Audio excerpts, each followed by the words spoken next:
Mimicry താരവും cinema താരം കൂടിയൊക്കെ കലാഭവൻ പ്രചോദേട്ടൻ. പ്രചോദേട്ടൻ അപ്പം ഈ വേദി വരെയാണ് ലൈവായിട്ട് സംസാരിക്കുക. അല്ല മോനെ, എല്ലാവർക്കും ഒരു ബിഗ് സാല്യൂട്ട് എന്നാണ്. കാരണം എന്നും നിങ്ങളൊക്കെ നമ്മളെ കോരി തെറിപ്പിക്കുന്ന തരത്തിലുള്ള പെർഫോമൻസ് ആണ് കാഴ്ചവെക്കുന്നു എന്നുള്ളതാണ്. കാരണം നമ്മളൊക്കെ എന്നും അന്തം വിട്ട്, ഞാനൊക്കെ എന്നും അന്തം വിട്ട് ഈ പിള്ളേരുടെ പെർഫോമൻസ് ഒക്കെ കാണുന്നു എന്നുള്ളതാണ്. മോനെ, ഒരിക്കൽ കൂടി ഒരു ബിഗ് സാല്യൂട്ട് നൽകാം. സൂപ്പറായി കിടക്കി. അപ്പൊ അടുത്ത ഇനി ഓരോന്നോരോന്നായിട്ട് വരട്ടെ. നെക്സ്റ്റ് ആരുടെ സൗണ്ട് ആണ് കേൾക്കാൻ പറ്റുന്നത്? പ്രചോദേട്ടൻ ഇടയ്ക്ക് അധികം ഒരു മൂളൽ ഇടാറുണ്ട്. അപ്പം മൂളലൊക്കെ ഒരു മൂളൽ ഇടയ്ക്ക് എന്തെങ്കിലും സംസാരിച്ച് തിരിച്ച് ഇങ്ങോട്ടൊരു മൂളൽ ഇടാറുണ്ട്. എന്തെങ്കിലും ഒന്ന് സംസാരിച്ചു അങ്ങനത്തെ രീതിയിൽ. ഓക്കെ, പ്രജോദേട്ട, നമ്മുടെ കോമഡി മാസ്റ്റേഴ്സും കാര്യങ്ങളും ഒക്കെ ഇഷ്ടപ്പെടുന്നു എന്ന് വിചാരിക്കുന്നു. അപ്പൊ നമുക്കിനി അടുത്ത പരിപാടിയിലേക്ക് പോയാലോ? ഇപ്പൊ റീസെന്റ് നമ്മുടെ കൂടെ ഉള്ളതുകൊണ്ട് നമുക്ക് കറക്റ്റ് ആയിട്ട് അത് കണക്ട് ചെയ്യാനും പറ്റുന്നുണ്ട്. കിടിലോ. ഇതൊക്കെ എങ്ങനെ ഒബ്സർവ് ചെയ്യുന്നു? അല്ല, എന്നുവെച്ചാൽ സാധാരണ ആൾക്കാർ സിനിമ ഡയലോഗ് അല്ലെങ്കിൽ ലൈവ് ഷോവിന്റെ ഇടയ്ക്കുള്ള ഒരു സ്പീച്ച് ഇതൊക്കെയാണ്. പക്ഷെ ഈ മൂളലൊക്കെ ഒബ്സർവ് ചെയ്യാന്ന് പറയുന്നത് ഭയങ്കര ഒരു കഴിവ് തന്നെയാണ്. പ്രചോദേട്ടൻ നിങ്ങളുടെ ഒന്നും പൈസ മേടിച്ചിട്ട് തരാതിരിക്കും അങ്ങനെ വല്ലതും ചെയ്തിട്ടുണ്ട്? ഇത്രയും പുറകെ നടന്ന് ഒബ്സർവ് ചെയ്ത് വർത്താനം പറഞ്ഞു. ഇതുപോലെ ഒരുപാട് ഒബ്സർവേഷനിൽ ഇനിയും ഒരുപാട് ആൾക്കാരുണ്ടെന്ന് തോന്നുന്നു. ആരൊക്കെയാണ് നമുക്ക് അടുത്ത കേൾക്കാൻ പറ്റുന്നത്? നമ്മുടെ പ്രിയപ്പെട്ട സിനിമ താരം കൂടെ രഞ്ജി പണിക്കർ. അദ്ദേഹത്തിന്റെ ലൈവായിട്ടുള്ള എനിക്ക് തോന്നുന്നു ഒരു പരാജയം നൽകുന്ന ഒരു ഊർജം ഒരു വിജയത്തിന് നൽകാൻ കഴിയില്ല എന്നുള്ളതാണ്. പല ആൾക്കാരും പലതും പറയും, നിനക്കൊന്ന് എങ്ങനെ ചെയ്തുകൂടെ, നിനക്കൊന്ന് ഇങ്ങനെ ചെയ്തുകൂടെ. അവർക്കാർക്കും നമ്മുടെ ഒരു അവസ്ഥയുടെ അന്തരം അത് അറിയില്ല. അടിപൊളി, സൂപ്പർ. ഓക്കെ, ഇനി നെക്സ്റ്റ് ഇത് നമ്മുടെ രഞ്ജി പണിക്കർ തന്നെ. അദ്ദേഹത്തിന്റെ ഒരു ചിരി വെർഷൻ ഉണ്ട്. അത് 3 ടൈപ്പ് ചിരി വെർഷനാണ് കാണിക്കാൻ പോകുന്നത്.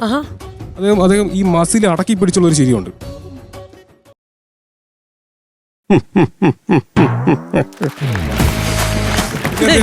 ഇനി അദ്ദേഹം താല്പര്യമൊന്നും ഇല്ലാതെ ഒരു ചിരിയുണ്ട്.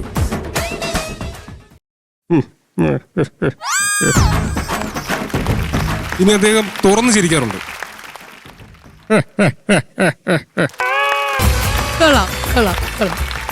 അങ്ങനെ ചിരിയിലേക്ക് നമ്മൾ എത്തി. ഇനി അടുത്ത ആരുടെ വോയിസ് ആണ്? അടുത്ത നമ്മുടെ സണ്ണി വേന്റെ വോയിസ് ആണ് ചെയ്യാൻ പോകുന്നത്. ഓക്കെ. നീ ആരാടാ? ഇതിനു മുൻപ് ഇവിടെ നിന്ന് കണ്ടിട്ടില്ലല്ലോ.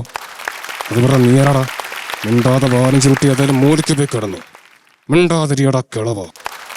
ഇതുപോലെ തന്നെ സണ്ണിച്ചന്റെ വേറെ വേർഷൻസ് ഉണ്ടോ? ചിരി, മൂളൽ എന്തെങ്കിലും? സണ്ണിച്ച ഇടയ്ക്ക് ഇന്റർവ്യൂലൊക്കെ ഒരു പ്രത്യേക രീതിയിലുള്ള ഒരു അത് പ്രത്യേക രീതിയിലാണ് സംസാരിക്കുന്നത്. മാനറിസം ഒന്ന് കാണിക്കാം.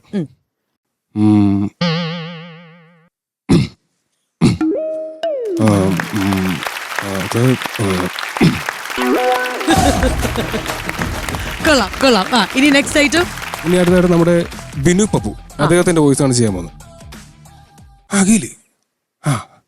അകലെ ട്രീസ് തന്നെ ഓളെ വീട്ടിൽ പോയിട്ട് 4-5 കൊല്ലായി. ഇടയ്ക്ക് എനക്ക് തന്നെ തോന്നാറുണ്ട് ഞാൻ ചെയ്ത വല്ലത്തെ ക്രൂരതയായി പോയി. എടാ, വീട്ടുകാരോടൊക്കെ പറഞ്ഞ് സമ്മതിപ്പിച്ചിട്ട് പതുക്കെ നടത്തിയ പോരെ, നിങ്ങളൊക്കെ ചെറിയ പ്രായമല്ലേ. നമ്മളെയൊക്കെ ഒരുപാട് ചിരിപ്പിക്കുന്ന കോമഡി താരം കൂടിയൊക്കെ ആയിട്ടുള്ള നമ്മുടെ ദീപു നാവായിക്കുളം, ദീപു ചേട്ടന്റെ വോയിസ് ആണ് ചെയ്യാൻ പോകുന്നത്. ശരി. എന്താ പേരെന്നുണ്ടേ? നമ്മളില്ല അപ്പുറത്തേ അപ്പുറത്തല്ല മറ്റേ രായന്റെ നിക്കർ കാണാണ്ടേ.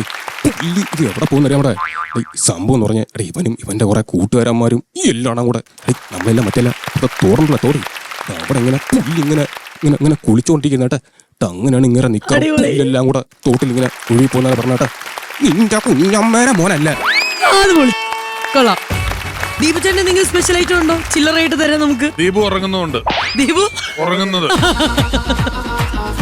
Nice joke. എന്നാലും ഞാൻ